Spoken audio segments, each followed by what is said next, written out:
In this video, we're going to take a look at our last set keyword. This last one is called except. And the goal of except is to take two different queries, and it's going to give us only the rows that are present in the first query, but not the second. Now, this one has a little trick or two to it, so let's take a look at a quick diagram and really understand what except is going to do. All right, so in this diagram, we've got the result of one query on the left-hand side, and then the result of another query on the right-hand side. And we're going to apply except to the results of these two queries. So with except, we're going to take a look at every single row on the left-hand side. If that row exists on the right-hand side, we're going to remove it. Let's go through this row by row. We can start off first with row with ID 1, and we're going to see if that row exists on the right-hand side. In this case, no, it does not. That means that the row with ID 1 is going to stick around for our final result set. Next up is the row with ID 2. This one does exist on the right-hand side. So because of that, we are going to remove it from the left. Next up is 3. 3 does not exist on the right, so we're going to hold on to it. And then finally 4. 4 does exist over here, so we're going to remove it. And that's it. We're then left with our final result set, which would be just the rows with ID 1 and 3. Now there's two very important things I want you to understand around except. You'll notice that on the right-hand side, we had some extra rows right here of 5 and 6. 5 and 6 did not exist on the left hand at all, but that doesn't make a difference when we are making use of except. Except really just cares about the rows that are present on the left-hand side. The query that, or the rows we get on the right-hand side, we can get extra rows that don't exist on the left, and that will not impact the final result. So we can have tons of extra rows over here, just tons and tons and tons of extra rows that don't exist on the left-hand side, and that's not going to have any impact whatsoever. We are only taking the left and subtracting the ones out that also exist on the right.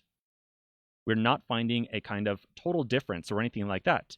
If we were trying to find a difference, like a true difference between these two queries, then we would include these ones on the right-hand side, but that is not what is happening here.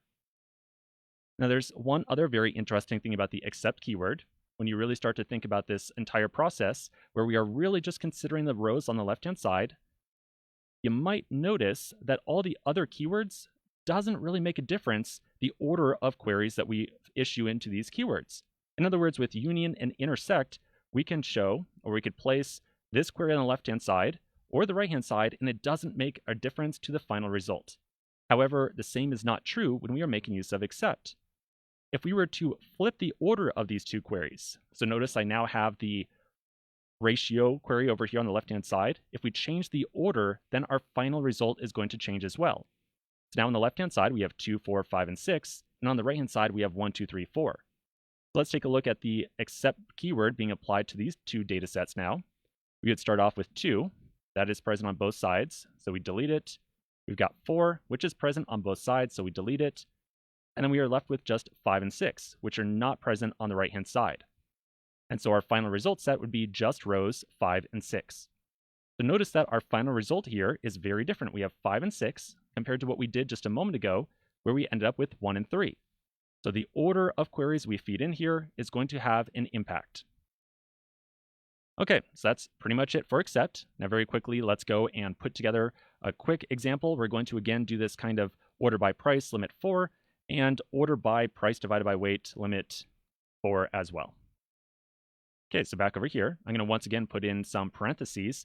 Again, parentheses not normally required. We are just putting them in because otherwise our database would be a little bit confused by those order by and limit keywords. So I'm going to put in a select star from products, order by price descending, and I'm going to limit 4. I'll then do an except. And in the second one, we'll do our ratio. So from products, order by price divided by weight, descending. And then we will also limit 4. Okay, so let's run this and see what happens. So we get back 38, 46, and 80. So in theory, these are all rows that we got back from the first query, but not the second one. We could very easily double check that. We can comment out everything inside of here, except for the very first query, and just manually inspect the results from it. So if we do that, we end up with 38, 46, 80, and 7. So So we did not see 7 when we made use of the except keyword, which is a sign that 7 must have been present from the results of both this query and that second one as well. We can very easily verify that once again if we comment out the first query and uncomment the second one. So now when we run this, we should see some results where the only common record is 7. So I'm going to run this, and sure enough, there's a 7 right there. So because 7 was present in the results of both queries, it got removed from the overall result set. And then beyond that, we only held on to the other rows that came out of that first query. Okay, so that's it for except. So we've now taken a look at several different set keywords that allow us to manipulate the results of multiple different queries.